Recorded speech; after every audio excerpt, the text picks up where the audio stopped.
It's December 21st. Thank you, Lord, for your restorative energy, your restorative power.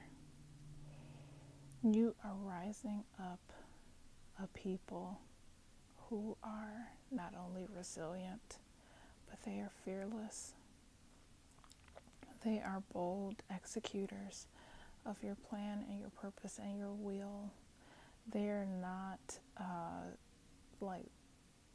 subjected to the distractions or the feelings or hesitations that the world may attempt to place on them. We thank you that these chosen people know who they are and they choose to operate in your power. For you have made them in your likeness and in your image.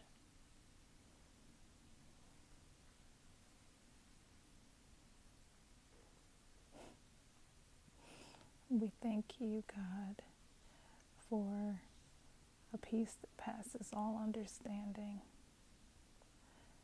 that we wrestle not with flesh and blood, but against principalities, rulers of the air, and more so it's the rulers of our mind.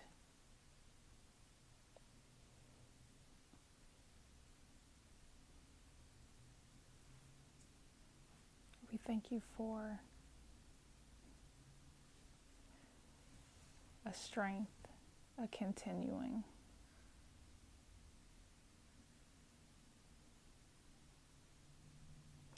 We thank you for a relentlessness.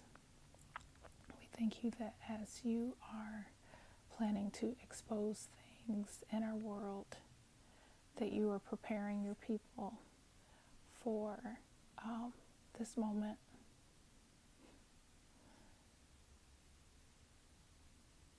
We thank you that governments are being exposed. We thank you that peace is being restored to the land. We thank you that you have put President Trump in this position for such a time as this, that he operates with bold leadership, that his cabinet is loyal, that his family operates in peace, that they are content and they understand the purpose and the plan that you have set aside for all of them. We thank you for what you are doing in the coming days, in the coming weeks and months and years ahead. We thank you for your plan. We thank you for strengthening your people. In Jesus' name, amen.